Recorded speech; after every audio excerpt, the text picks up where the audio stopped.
तर पहा या ठिकाणी ही संख्या आपल्याला वाचायची आहे आणि ही संख्या वाचताना बरेच कन्फ्युजन असतात की याला 8 म्हणायचं का 85 म्हणायचं, याला 8 कोटी म्हणायचं का 8 लाख म्हणायचं का 8,000 म्हणायचं, काय म्हणायचं नेमकं.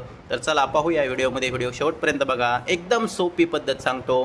काय करायचं, जर मोठी संख्या असेल तर संख्येमध्ये सगळ्यात अगोदर कॉमे देऊन घ्यायचे. सुरुवातीला उजव्या हाताकडून म्हणजे 1 कडून 3 अंक सोडून कॉमा द्यायचा. नंतर इकडे 2 अंक सोडून कॉमा द्यायचा. 1 2 1 2. बघा कॉमे दिल्यामुळे इथे टप्पे पडलेले आहेत. हा एक टप्पा, हा एक टप्पा, हा एक टप्पा आणि हा एक टप्पा. टप्पे पडल्यामुळं आता वाचायला संख्या सोपी जाणार आहे. आता याच्यामध्ये म्हणायचं एकक दशक. बघा एकक दशक शतक हजार 10,000 लाख 10 लाख कोटी. हां आता बघा वाचायला किती संख्या सोपी जाणार आहे.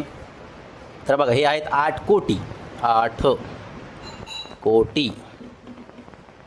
आता हे बघा लाख 10 लाख म्हणजे हा लाखचा टप्पा आहे. हे बघा हे आहे 54 लाख. 54 लाख. आता 1000 10,000 म्हणजे हजारचा टप्पा आहे. हे आहेत 32,000. बघा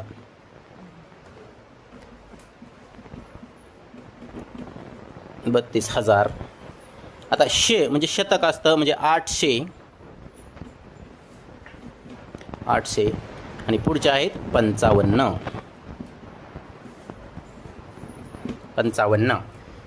आता या ठिकाणी बघा ही संख्या अतिशय सोप्या पद्धतीने आपण वाचलेली आहे, कारण या ठिकाणी आपण कॉमे दिले आणि टप्पे पाडले. हा व्हिडिओ जर तुम्हाला आवडला असेल तर चॅनलला सबस्क्राईब करा आणि लाईक करा. व्हिडिओ जास्तीत जास्त शेअर करा. धन्यवाद.